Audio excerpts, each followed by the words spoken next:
მასში იყო რაღაც ჯადოსნური ძალა, მის აზრებში ყველა ისე ითრეოდა, თითქოს ჰიპნოზს ქვეშ ექცეოდნენ, მაგრამ ბენიტო მუსოლინის სიტყვერი ქარიშხლისა და თეატრალური პოზირების მიღმა იმალებოდა ძალადობისა და სისასტიკის ბნელი გული.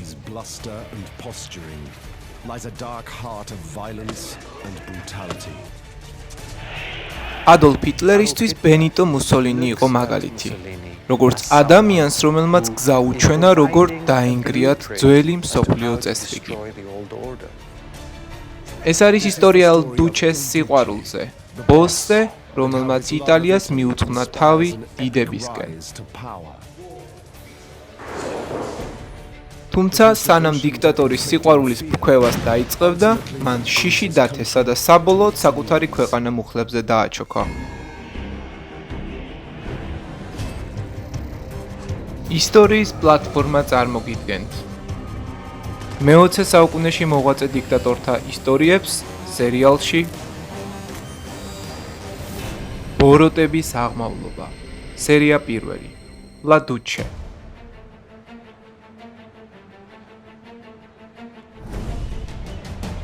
1945 წლის აპრილის ბოლოსთვის მოკავშირეებმა თითქმის მთლიანად გაათავისუფლეს იტალია ნაცისტური ოკუპაციისგან. ოკუპაციისგან, რომელიც არასდროს ყოფილა იტალიელი ხალხის ნება.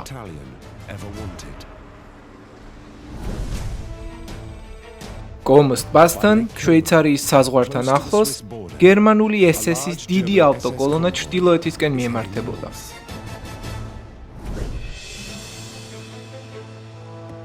თუმცა გზაზე მათ პატარა იტალიელი პარტიზანების რაზმი აფერხებს. ნაცისტები, რომლებიც წინა ჯიპში იმყოფებოდნენ, მოითხოვენ, რომ გზა გაუხსნან და თითქმის უკვე მზად არიან, რომ მათ ისინი გაუშვან, მაგრამ ერთ-ერთმა პარტიზანმა უცნაური რამ შენიშნა.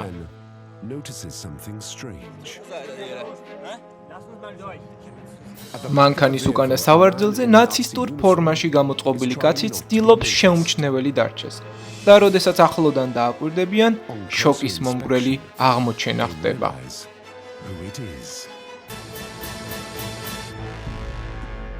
ლა დუჩე.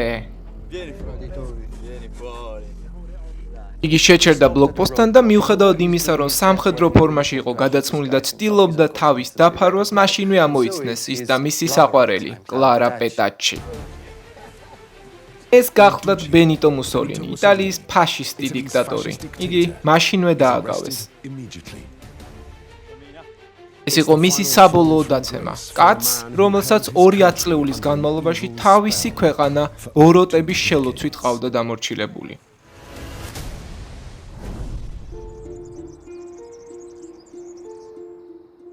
ბენიტო მუსოლინის გზა იწყება 1893 წელს, სოფელ პადაპიოში, რომანიაში, ჩრდილოეთ აღმოსავლეთ იტალიაში.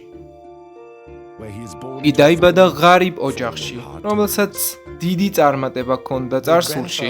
ბაბუამ იძულებით გაყიდა ოჯახური მიწები და ბენიტოს სულში დაიბადა ძლიერი სურვილი, რომ რაღაცნაირად ოჯახური ღირსება აღედგინა.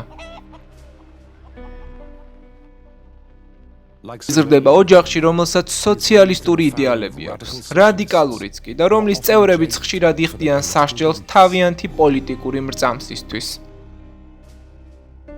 მუსოლინის მამა მჭედელი იყო და იგი უმეტეს დროს ქალებთან ურთიერთობასა და სმაჭამას უფრო უთმობდა, ვიდრე შრომას, რის გამოც ოჯახს ხშირად არ ყოფნიდა საარსებო მინიმუმი. ბენიტომ ბავშვობიდანვე განიცადა წყენა და სიძულვილი მათ მიმართ, ვინც მეც ფლობდა, ვისაც მეტი ფული ჰქონდა ვიდრე თავად.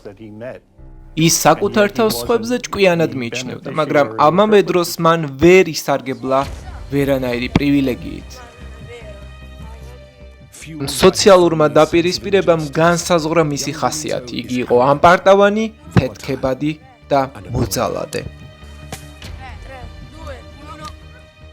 ბავშვობაში მუსოლინი იყო ველური, არაორგანიზებული და სრულიად უმართავი. მას მეამბოხე სული და ბუნება ჰქონდა.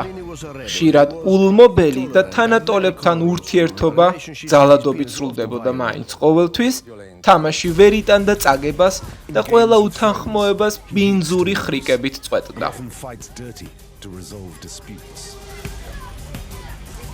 ერთ-ერთ ბრძოლაში მან დანის დაჭრა თანატოლი ბიჭი და სერიოზულად დააზიანა. Lo ferì molto seriamente. Non sono messi atti di violenza in questa scuola. ამის შემდეგ მუსოლინი წარადგინეს კათოლიკური სკოლის მამათა წინაშე, რომლებიც გულწრფელად ვერ იტანდნენ მას.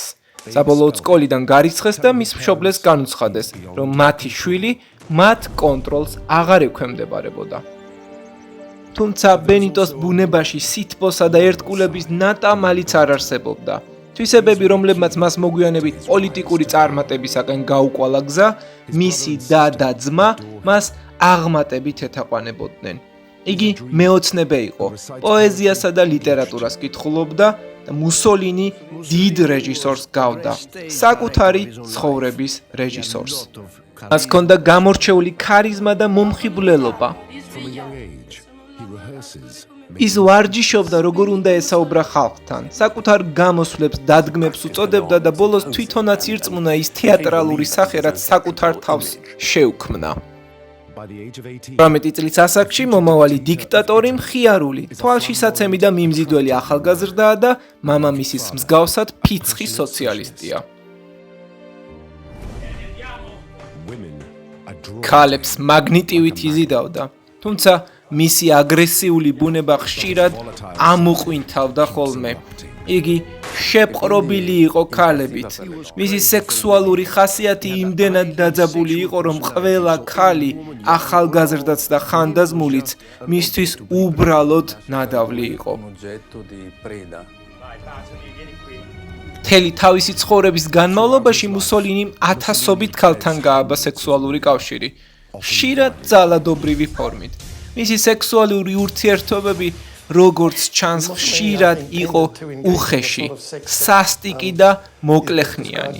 და იმის ნაცვლად, რომ შერცხვენოდა ქალებზე ძალადობისა და გაუპატიურების ფაქტები, მან მოგვიანებით თავის ნაწერებში სიამაყით ისაუბრა ყველა ფაქტსა თუ დეტალზე. ის იყო ეგოისტი და მისი ქცევებიც ხშირად უცნაური და საზარელი იყო. ამ უცნაურობამ მას შთა მოაცვენა მეტსახელები გიჟი პრედაპიოდან და გიჟი რომანიადან. 1903 წელს იგი სამხედრო სავალდებულო სამსახურს თავს არიდებს და შვეიცარიაში გარბის. იქ მას დააპატიმრებენ ძალადობრივი რევოლუციისკენ მოწოდების გამო. მალე დედა გარდაეცვლება, ქალი, რომელიც მისი ცხოვრების ყველაზე დიდი სიყვარული იყო. ის გარდაიცვალა, როცა ბენიტო მხოლოდ 22 წლის იყო. ეს დღე მისთვის სიბნელით მოცული გახდა, დღე რომელსაც სიცოცხლის ბოლომდე ვერ დაივიწყებდა. This was an extremely dark day, which he would remember for the rest of his life.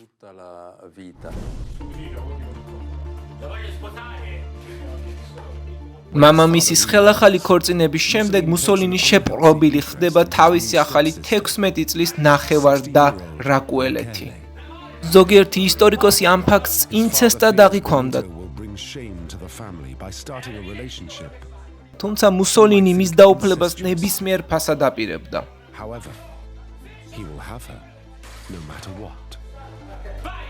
მუსოლინიმ განაცხადა, თუ ეს გოგონა ჩემთან არ იქნება, თავს მოვიკლავ და ეს ჟესტიც გააკეთა. თუმცა რეალურად ეს უბრალოდ დადგმული სცენა იყო. იმ დროისთვის მას თვითკვლელობაზე სერიოზული ფიქრები არ ჰქონია. 1910 წელს ბენიტო და რაკუელე ერთად იწყებენ ცხოვრებას. მუსოლინი ქალებზე სექსუალურად შეპყრობილია და მალევე მიატოვებს რაკუელეს. იგი დაქორწინდება იდა დალსერზე, მათ ერთი შვილი გაუჩნდებათ, პატარა ბენიტო. მაგრამ არც ამ ოჯახში გაჩერდება დიდხანს, მათაც მალევე მიატოვებს. ამ ეტაპისთვის ჯერ არაფერი მიანიშნებს, რომ ქალებზე მოძალადე, აგრესიული სოციალისტი ერთ დღეს ისტორიაში ყველაზე სასტიკ დიქტატორად იქცევა. მაგრამ გლობალური კატაკლიზმები სულ მალე ყველაფერს თავდაყირა დააყენებს. 1914 წელი ევროპის მასშტაბით იწყება პირველი მსოფლიო ომი. თავდაპირველად იტალია ნეიტრალიტეტს ინარჩუნებს, მაგრამ ბევრი მიიჩნევს, რომ ომში ჩართვა ქვეყნისთვის შესაძლოა მომგებიანი აღმოჩნდეს. ამ დროს ბენიტო მუსოლინი ჯერ კიდევ აქტიური სოციალისტია. თავდაპირველად იგი მხარს უჭერს იტალიის ნეიტრალიტეტს. ამ დროისთვის იგი უკვე გადაბარგებულია მილანში და ბავშვობის დროინდელი ლიტერატურული სიყვარულით ააშთაგონებული. მან დაიწყო მუშაობა ჟურნალისტიკაში. ის 30 წლამდეც არა და უკვე ხდება იტალიის ყველაზე მაღალტირაჟიანი სოციალისტური გაზეთ ავანტის რედაქტორი. ავანტი მისთვის იქცა ტრიბუნად, საიდანაც შეეძლო გავლენა მოეხდინა თვით პარტიის პოლიტიკურ კურსზე. იგი იყო აქტიური მომხრე რევოლუციისა იტალიაში, მაგრამ მალე ფიქრობს, რომ მიმდინარე ომის შესაძლოა გახდეს ნაპერწკალი ქვეყნის ტრანსფორმაციისთვის, ან თუნდაც რევოლუციის დასაწყებად. ამისათვის კი იტალიამ ომში მონაწილეობა აუცილებლად უნდა მიიღოს. 1915 წლის აპრილში მას აკავებენ ომის მხარდამჭერი დემონსტრაციების ორგანიზებისთვის. სოციალისტური პარტია და გაზეთი ავანტი მის შეხედულებებს არ იზიარებს, რის შედეგადაც იგი პარტიიდან გარიცხულია და თანამდებობაზეც უარს ამბობს. რევანშის ნიშნად ის აწყობს თავისივე გაზეთს, სადაც ექნება შესაძლებლობა საკუთარი იდეების გამოხატვის. ის აგროვებს თანხას სხვადასხვა წყაროდან და აფუძნებს გაზეთს სახელწოდებით იტალია, იტალიელი ხალხისთვის, I popolo d'Italia. 1915 წლის 24 მაისს მუსოლინის სურვილი სრულდება. იტალია ოფიციალურად ერთვება ომში. მას შემდეგ, რაც ასევნებით იცავდა ომში ჩართვის იდეას, ახლა უკვე თავად შეუძლია მასში მონაწილეობა. იტალიის მიერ ომის გამოცხადების შემდეგ გაზაფხულზე ის მოხალისედ მიდის ფრონტზე. მალევე იღებს სერიოზულ ჭრილობას ნაღმყორცნის აფეთქების შედეგად, ფოტოებში ქამრებზე მდგომიც არის ასახული. შემდეგ ბრუნდება გაზეთთან და კვლავ რედაქტორის ამპლუაში აგრძელებს მუშაობას. საწოლიდან ჯერ კიდევ გამოჯამრთელების პროცესში წერს პუბლიკაციებს და სწორედ აქ უჩნდება ახალი იდეა. იტალიის რევოლუციური გარდაქმნის გზა შესაძლოა გადიოდეს ომიდან დაბრუნებულ ვეტერანთა მობილიზაციით.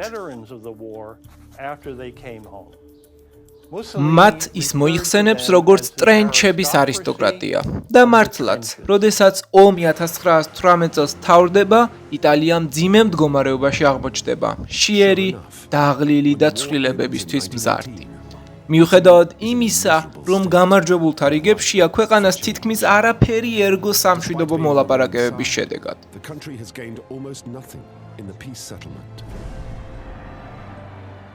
ქუჩებში სოციალისტური და კომუნისტური მოძრაობები მძვინვარებს. მათ რუსული რევოლუციის მსგავსი აჯანყებები სურთ იტალიაში. ამ დროისთვის მუსოლინი სრულად გამიჯნულია მემარცხენე იდეოლოგიისგან და სურს დამოუკიდებელი გზა.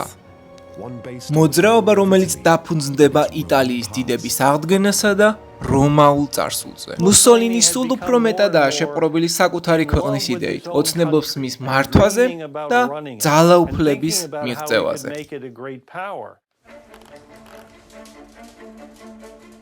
და როგორც იქნა ის მოქმედებას იწყებს. თავად იძახის, რომ შეიქმნას ახალი რადიკალური მოძრაობა, რომელსაც თავად უხელმძღვანელებს თავისი პიროვნული ძალით. თუმცა გარედან შესაძლოა თბილად და მეგობრულად მოჩანდეს, მაგრამ ეს მხოლოდ ფასადია, ნიღაბი, რომლის მიღმაც მანიპულაცია იმალება. მუსოლინიმ კარგად იცოდა, რომ ეს ქარიზმატული სიმშვიდე მისი გავლენის იარაღი იყო.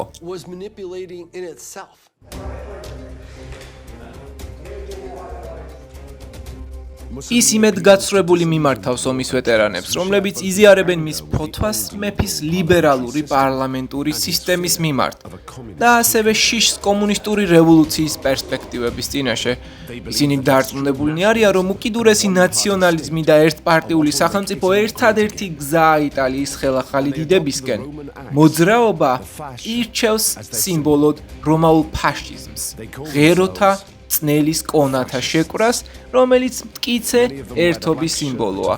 მათ თავს, საკუთარ თავს ისინი ფაშისტებს უწოდებენ.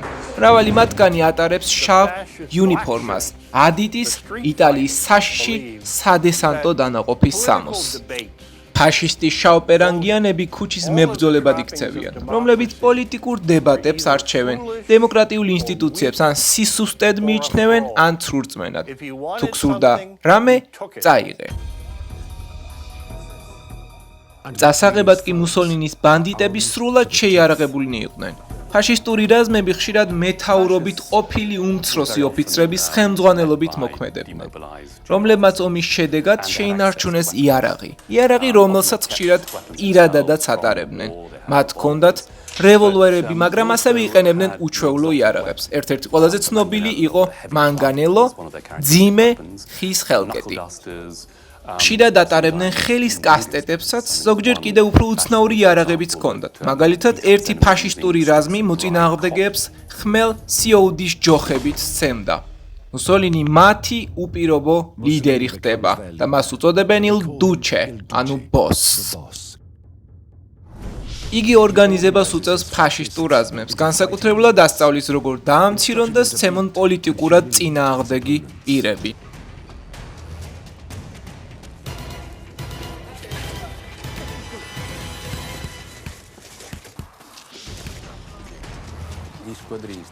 პატარ-პატარა რაზმები თავს ესხმიან სოციალისტ ლიდერებს, იძალადებენ, აბამენ, მათ ტანზე კაწრავენ ფაშისტურ სლოგანებს და ცდილობენ მაქსიმალურად აბუჩად აიგდონ. ისინი მათ განსაკუთრებულად აშინებდნენ, აიძულებდნენ შარდი და განავალი მიეღოთ. ისი მიზანიც იყო მათი საზოგადოებრივი იმიჯის განადგურება. მათ დასცინოდნენ და ამ ყველაფერს ფოტოებსა და გაზეთებში აქვეყნებდნენ. And took pictures, which then appeared in the newspapers. მუსოლინის ფაშისტური მოძრაობა სწრაფად იზრდება. 20,000 წევრიდან იგი რამდენიმე თვეში თითქმის 200,000-მდე ადის. მიუხედავად იმისა, რომ მისი შავპერანგიანი რაზმები კომუნისტებთან ქუჩებში იბრძვიან, მუსოლინი ცდილობს საკუთარი ძალაუფლების ბაზა კიდევ უფრო გააფართოვოს. ფაშისტური მოძრაობა გარდაიქმნება ფაშისტურ პარტიად და 1921 წელს მუსოლინი არჩეული იქნება პარლამენტში. არჩევნები კიდევ ერთხელ ამხელს მის მთავარ უნარს. მთელი თავისი კარიერის განმავლობაში მას შეეძლო ერთი გამოსვლით ბრბო გადაექცია ქაოტურ ჯგუფად და ენთუზიაზმით აღევსო ისინი.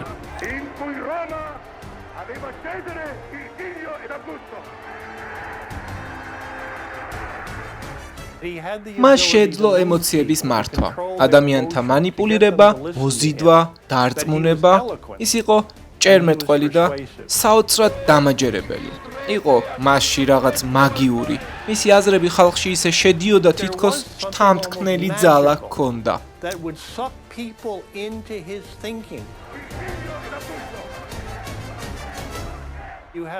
სცენაზე გამოსულ ათასობით კაცი ტაშს უკრავდა და სკანდირებდა დუჩე, დუჩე, რადგან მათ ჰიპნოზს უკეთებდა.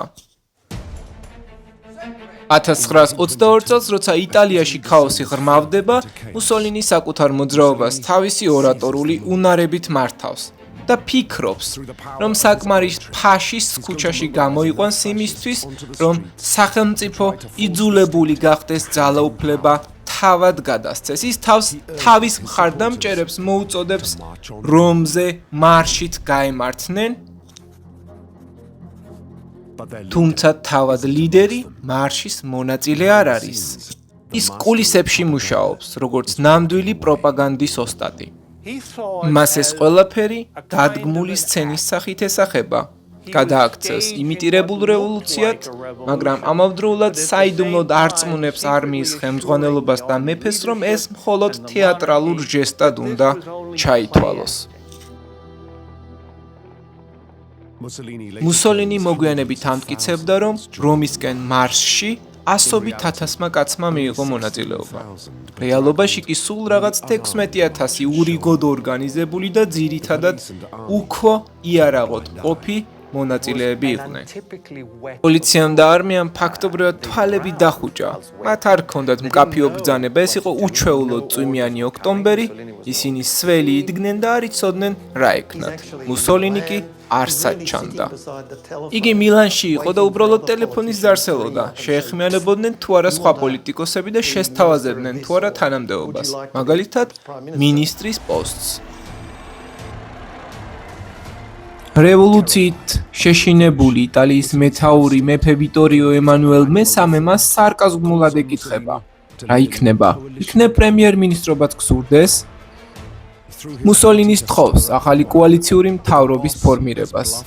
მისი ოსტატური манипуляცია მასებში და ბრბოზე ზემოქმედების უნარი გადამწყვეტი ბერკეტი ხდება. ბოსმა ძალაუფლებამდე გზას დაშინებითა და ტყუილებით მიაღწია. ეს კი გახლდათ იტალიის განადგურების დასაწყისი ჯოჯოხეთისკენ. მაშინ, როდესაც მუსოლინი ცდილობდა თავის სახელმწიფო მოღვაწედ წარმოეჩინა, მისი შავპერანგიანები კვლავ ქუჩებში იყვნენ და უწესრიგობას თესავდნენ. ძალადობა იყო მისი ცხოვრების წესი და ახლა, როცა ძალაუფლება მის ხელშია, მას აქვს ყველა საშუალება ძალადობა გამოიყენოს ნებისმიერი მოწინააღმდეგის წინააღმდეგ. სოციალისტი პარლამენტარი ჯაკომო მატეოტი ემუქრება ფაშისტების ძალადობრივი ტაქტიკების გამომზეურებით. იგი უნდა გაჩუმდეს. შავპერანგიანთა რაზმი თავს ესხმის, მატეოტიც ის გულის შეტევით ხდება და მის ცხედარს ნახევრად დაფარულ საფლავში მარხავენ რომის მახლობლად.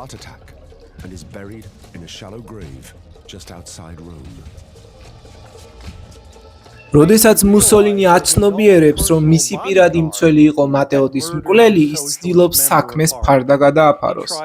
მოგვიანებით, როცა ცხედარი აღმოაჩინეს, მუსოლინი ყოველგვარ კავშირს უარყოფს მომხდართან, მაგრამ მკვლელობამ თავისი საქმე უკვე გააკეთა. პოლიტიკური ოპონენტები შიშის გამო გაჩუმდნენ. როდესაც იტალია სრულად დამორჩილებულია, მუსოლინისთვის გზა ხსნილია. ოცნებობს მეორე რომაულ იმპერიაზე, რომელიც მთელ მსოფლიოს გადაეფინება და მასში თავად იქნება ახალი იმპერატორი. რამდენიმე ასეული კილომეტრის მოშორებით ერთმა კაცმა მას წერილი მისწერა და სთხოვა. გადმოეგზავნა ავტოგრაფიანი ფოტო. მუსოლინიმ წერილს უპასუხა უარით. მისთვის ავტორი უმნიშვნელო ჩანდა. თუმცა ეს მალე შეიცვლება, რადგან წერილის ავტორი იყო ის, ვინც საბოლოოდ გაანადგურებს როგორც მუსოლინის ცხოვრებას, ისე მთლიან იტალიას. წერილის ავტორი კი იყო ადოლფ ჰიტლერი.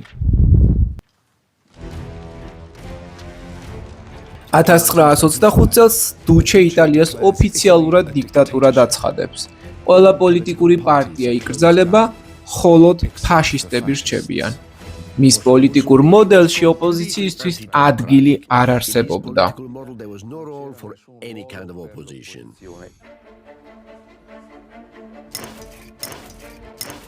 როდესაც მუსოლინი იტალიაზე სრულ კონტროლს ამყარებს, იგი უბრუნდება მის საყვარელ საქმიანობას, სპექტაკლს. ფაშიზმი მტკიცედ იყო დაკავშირებული ლიდერის კულტთან და მუსოლინი ამას მაქსიმალურად იყენებდა.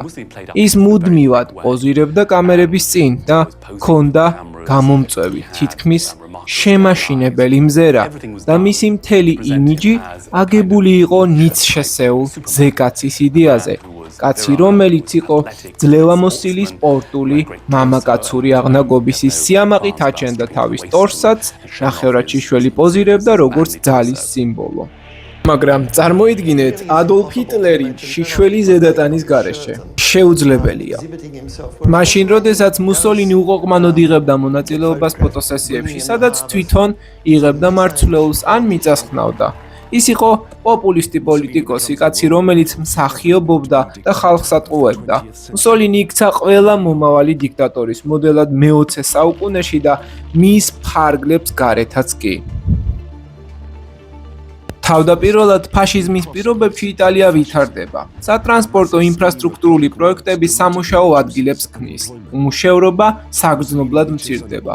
მუსოლინის შინ და გარეთ თითქმის ღვთაებრივ სტატუსს აღწევს. ჩერჩილი მას გენიალურს უწოდებს. ფრანკლინ დელანო რუზველტი კი აცხადებს, რომ მუსოლინი მასზე დიდ შთაბეჭდილებას ახდენს. იტალიის გარეთ მისი იმიჯი მთლიანად დადებითია. გარედან ასე ჩანდა, ქვეყანა, რომელიც ადრე უწესრიგობით იყო ცნობილი, მუსოლინიმ ერთიან სახელმწიფოდ აქცია. იგი ცნობილი გახდა როგორც ადამიანი, რომელმაც მატარებლები დროზე ამოძრავა და დაქსაქსული იტალია გააერთიანა. იტალიის დახასიათების ერთ-ერთი ფრაზა საუკეთესოდ გადმოსცემს რეალობას. სუსტაგან ყველაზე ძლიერი, ან როგორც მუსოლინიმ თავად თქვა, საფეხბურთო ლიგის პირველ დივიზიონში ბოლო ადგილოსანი. მაგრამ სწორედ ამ მეტაფორაში ჩანს მისი გულის წყვეტა და მისი შური დიდი იმპერიების მიმართ. მუსოლინის მზერა მიმართულია კოლონიური იმპერიებისა და ფრონტებისკენ. That it was bottom of the first division, and you can find Mussolini himself using that football metaphor. მის ამბიციად იქცა რომის იმპერიის აღდგენა და სურდა რომ ფაშისტური ლეგიონები გაეშვა იქ, სადაც ოდესღაც რომაული ლეგიონები მიდიოდნენ, მათ შორის ლიბიაში და ჩრდილოეთ აფრიკაში.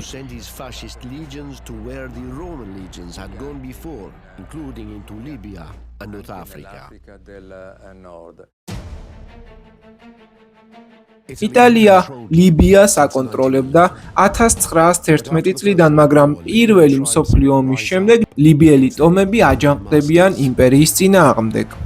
მუსოლინი გასცემს ბოროტ ბრძანებას, გაანადგურონ წინააღმდეგობა, დაახშო მღელვარება და ის თავის გენერლებს ავალებს ნებისმიერი წინააღმდეგობის ჩახშობას, მოსახლეობის ბანაკებში გამოკეტვას და მოსპობას. იტალიური პოლიტიკა ლიბიაში იქცა სისასტიკის სიმბოლოდ, შედარებადი ევროპის ყველაზე ბნელ კოლონიურ პრაქტიკებთან. ასობით ლიბიელი ტომის წარმომადგენელი ძალით იყრებოდა და იძულებული იყო გადაელახა უდაბნო ფეხით. უმრავლესობა გზაზე იღუპებოდა. მათი უმრავლესობა ქალები, ბავშვები და მოხუცები იყვნენ. პოლიტიკურ ლიდერებს კიდევ უფრო სასტიკი ბედი ელოდათ. ლიბიელ არაბებს შორის არსებობდა გამოთქმა, წაიყვანეს რომში, მაგრამ რომამდე ვერ მიაღწიეს.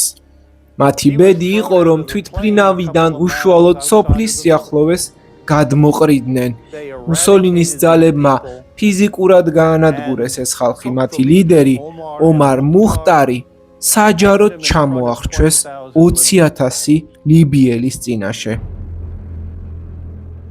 საერთო ჯამში მუსოლინის ავადმყოფური იმპერიალისტური ოცნების შედეგად ლიბიის მოსახლეობის თითქმის ნახევარი განადგურდა. თუმცა დანარჩენმა მსოფლიომ ყურადღება არ მიაქცია იმას, რაც ჩრდილოეთ აფრიკაში ხდებოდა.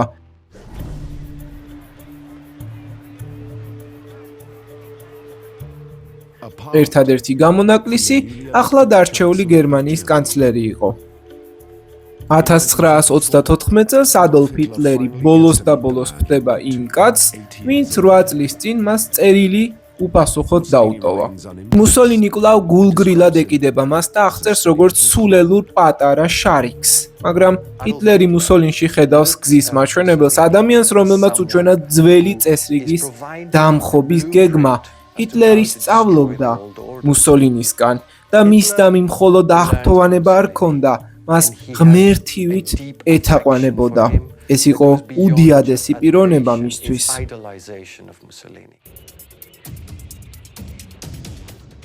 თავდაპირველად სწორედ ჰიტლერი იმეორებს მის ნაბიჯებს, იწყებს ფაშისტური მისალმების გამოყენებას და ითვისებს ილ დუჩეს მრავალ იდეას. მუსოლინი თავდაპირველად ტკბება საკუთარი უპირატესობით ამ ურთიერთობაში, თვლის, რომ ჰიტლერზეც მოახდენს ზეწოლას სამომავლოდ. მუსოლინი მილიარდებს ხარჯავს შეიარაღების გაფართოებაზე, მისი გეგმა იმპერიის საზღვრების გაფართოება. ამიტომ ის აგზავნის ჯარებს იმ ქვეყანაში, რომელმაც 40 წლის წინ იტალია სამარცხვინოდ დაამარცხა, ეთიოპიაში.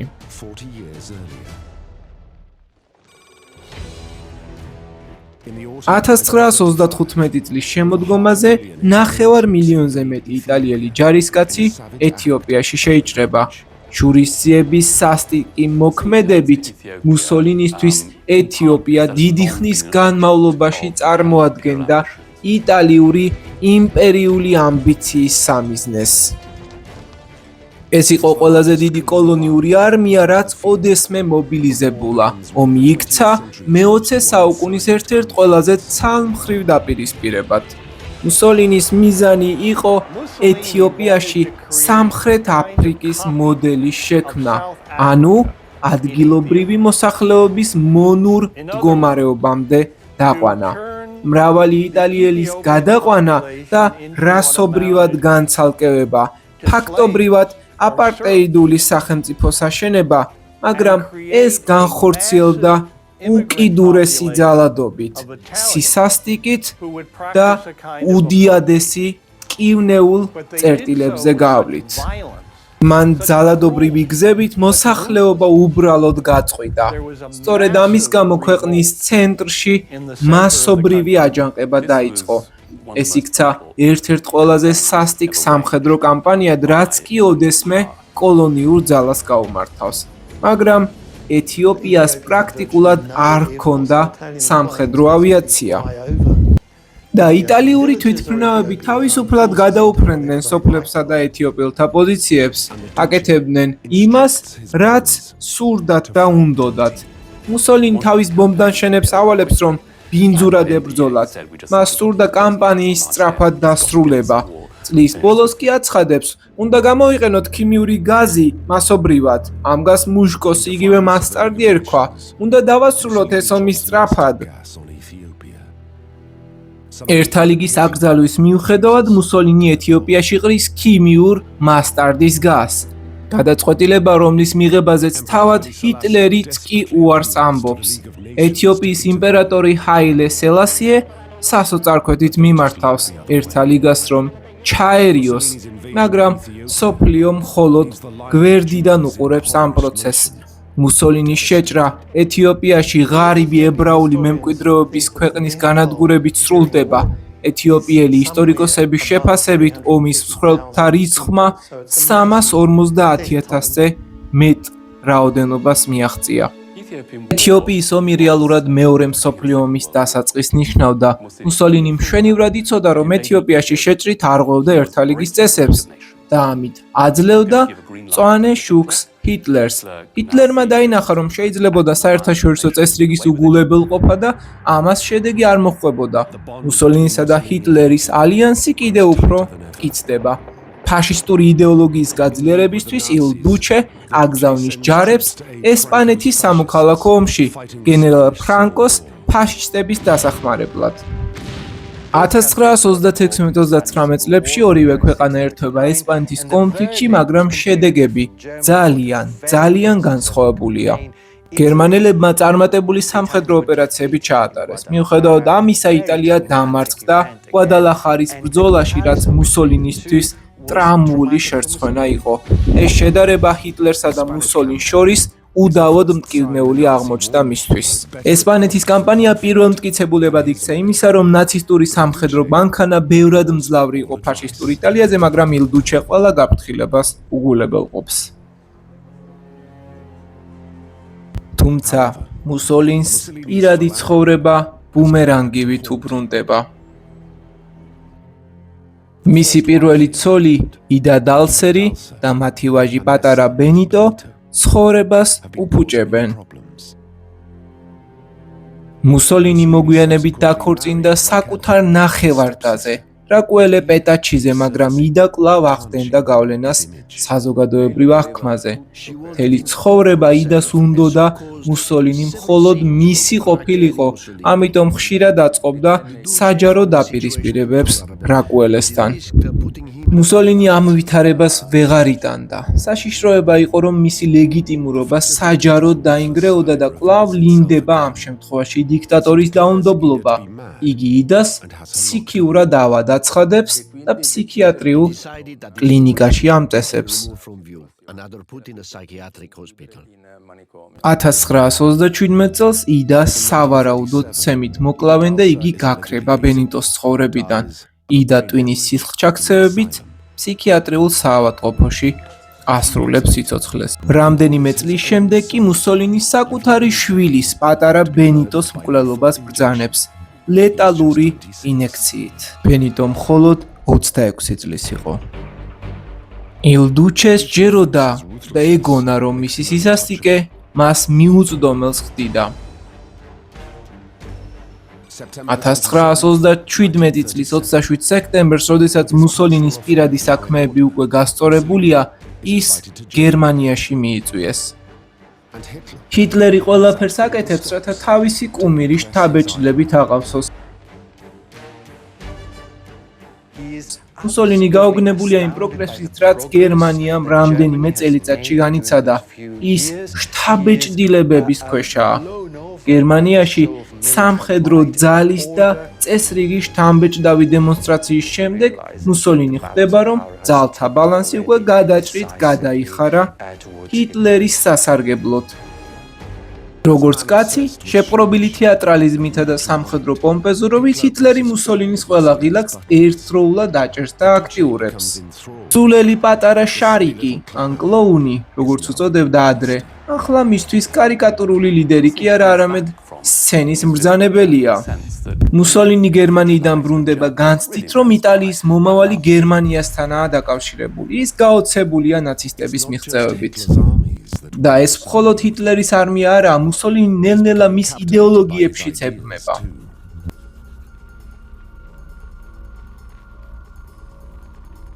გერმანიაში ებრაელთა დევნას იგი ხედავს როგორც შთაგონების წყაროს საკუთარი ანტისემიტური კანონმდებლობის დასაწყებად.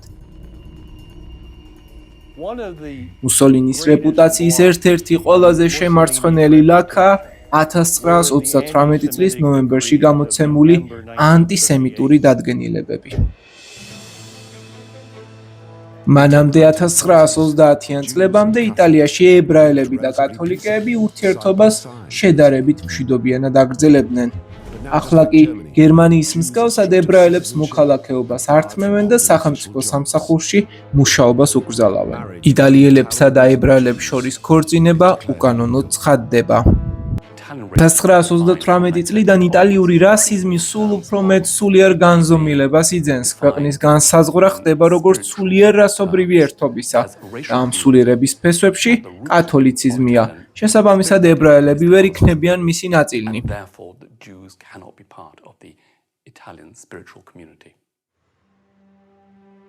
მუსოლინი მნიშვნელოვან როლს თამაშობს ამ დისკრიმინაციული კანონების მიღებასა და შემდგომ გაფართოებაში. თუმცა, იტალიური ანტისემიტიზმი ძირითადად დისკრიმინაციულად რჩება და არა გენოციდურად. ისინი მაშინ ჯერ კიდევ არ განიხილავდნენ ებრაელთა ფიზიკურ განადგურებას, მხოლოდ მათ გამოყოფას იწყებენ დანარჩენი მოსახლეობისგან. ფაშისტური და ნაცისტური იდეოლოგიები იკრებენ ერთიან ძალას, ვითარდება სამხედრო ალიანსიც, რომელსაც ქვია ფოლადის პაქტი და ხელმოწერილია იტალიასა და გერმანიას შორის. ამით მუსოლინისა და მისი ხალხის ბედი საბოლოოდ ილექება. 1939 წლის 1 სექტემბერს ჰიტლერი პოლონეთში იჭრება. ორ დღეში ბრიტანეთი და საფრანგეთი გერმანიას ომს უცხადებენ. მუსოლინი თავდაპირველად გაურკვეველ ვითარებაშია და არ იცის რომელ მხარეს წარიმართება ომი და ცდილობს დრო მოიგოს. მაგრამ როდესაც ჰიტლერი ფრანგებს ამარცხებს, მუსოლინი რწმუნდება, რომ ომს მხოლოდ ერთი გამარჯვებული ეყოლება. 1940 წლის 10 ივნისს იტალია ომში ერთვება ჰიტლერის მხარეს. მას სჯერა, რომ ჰიტლერი შეუჩერებელია და რომ სწორედ მისი გზის გამეორებით შეასრულებს საკუთარი იმპერიული ოცნების ასრულებას.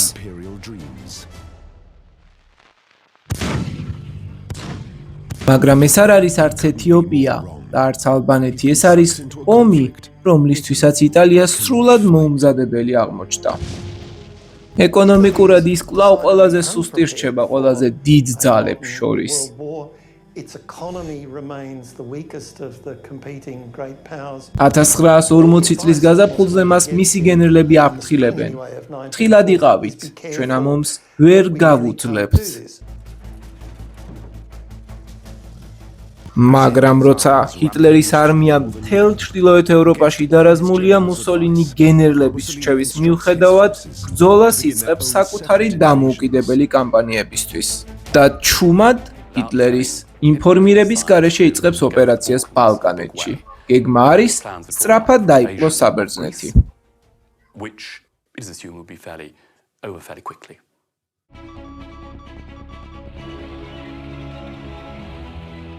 მაგრამ თუ ეთიოპიაში სამხედრო წარმატება ჰქონდა, საბერძნეთში შეჭრა სრულ კატასტროფად იქცა. იტალიური არმია დამარცხდა და უკან დაიხია. საბოლოოდ გერმანელები იძულებული გახდნენ მიშველებოდნენ თავიანთ სუსტ მოკავშირეს და თავად დაეკავებინათ საბერძნეთი. 1941 წლის 22 ივნისს კი ჰიტლერი დამოუკიდებლად ესხმის თავს საბჭოთა კავშირს.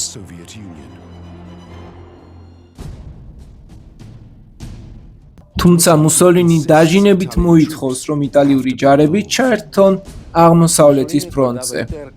ეს იყო ერთდროულად აღრთოვანება და სიძულვილი.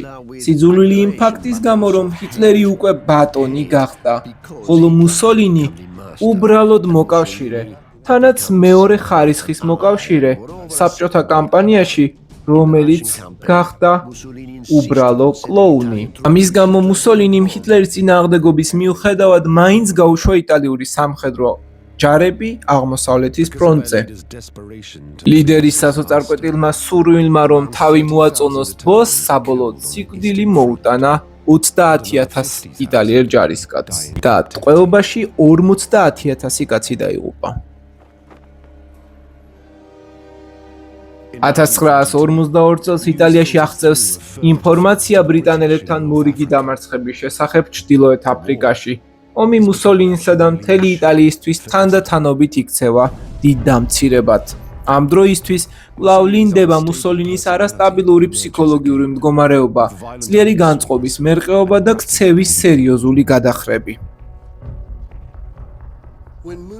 ჰიტლერთან იდეოლოგიურად გადაჯაჭვულმა მუსოლინიმ მანიაკალურ დეპრესიული ქცევის ციკლში დაიწყო მოძრაობა.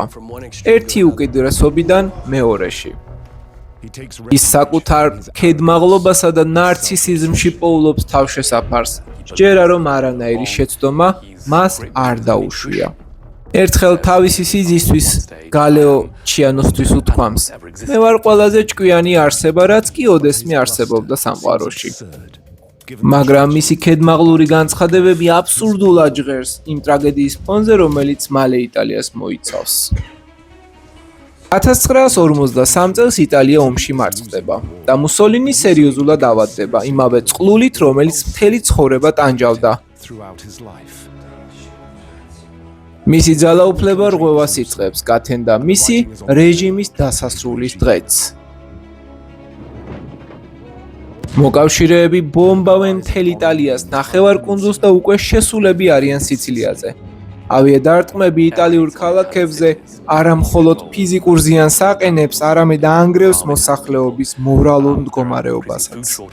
კვების პროდუქტების დეფიციტი იზრდება, ვერ წესრიგდება რაციონი და ხალხი უიმედობის ზღვარზეა.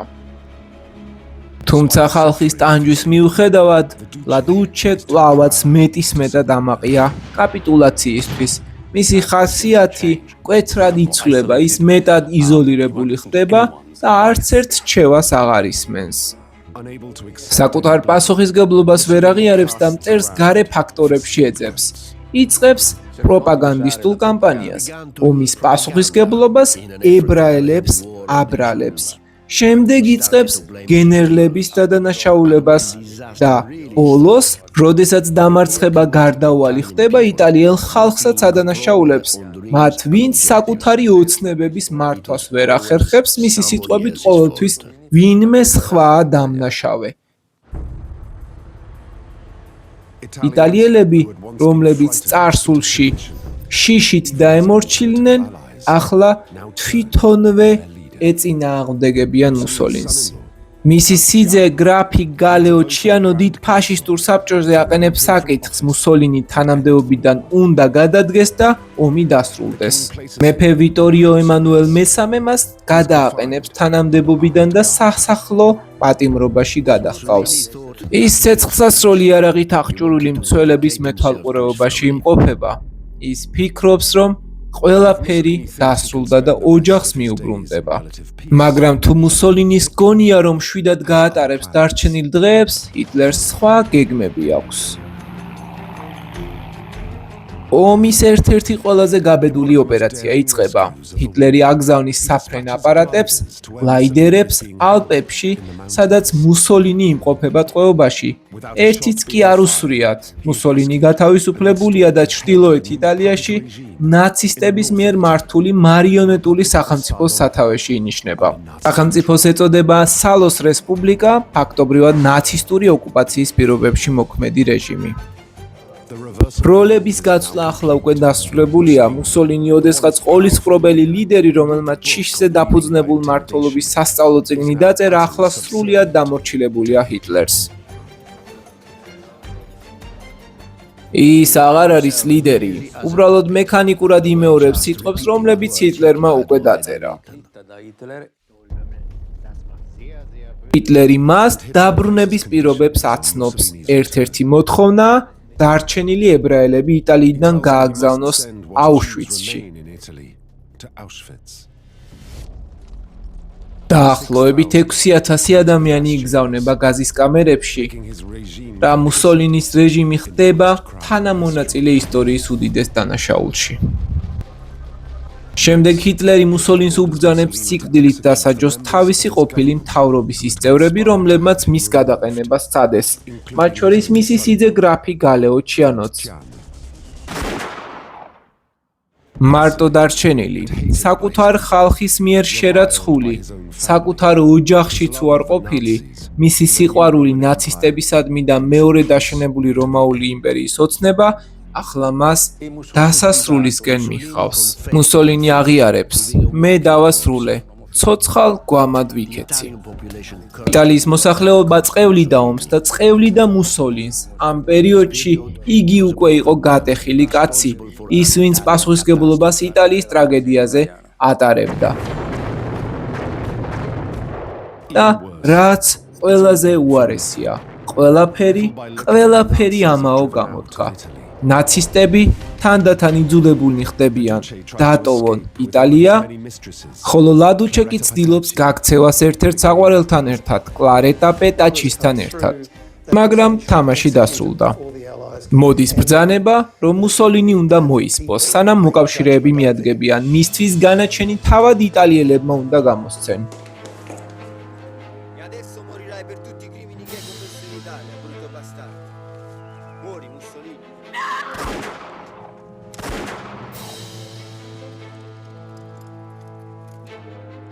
მუსოლინისა და კლარა პეტაჩის ცხედრებს მილანის ლორეტოს მოედანზე მიიტანენ. იქ კი ომით განადგურებული იტალიელები, სწორედ იმ ომით, რომელიც მხოლოდ მათ ლიდერს უნდოდა, თავიანთ ემოციებს საბოლოო გასაქანს აძლევენ, მუსოლინის გვამს ურტყამენ, აფურთხებენ, თავზე სცემენ, შემდეგ კი ცხედრებს კოჭებით აბავენ და თავდაჰყირა კიდებენ, რომ ყველა მიხილოს.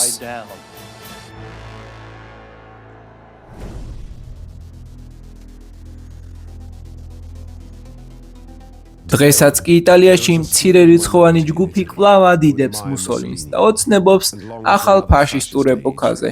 იმ ეპოქაზე, როცა მატარებლები დროზე დადიოდნენ და აუშვიცში მიჰყავდათ ებრაელი იტალიელები. დღემდე იტალიელთა დიდი ნაწილი ვერ შეეგუა მუსოლინის წარსულს.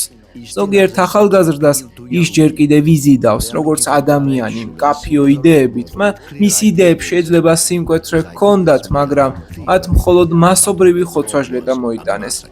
ფაშისტებს ავიწყდებათ, რომ მუსოლინიმ ჩააბა ქვეყანა უაზრო ომში, რომლისთვისაც იტალია კატასტროფულად მოუმზადებელი იყო.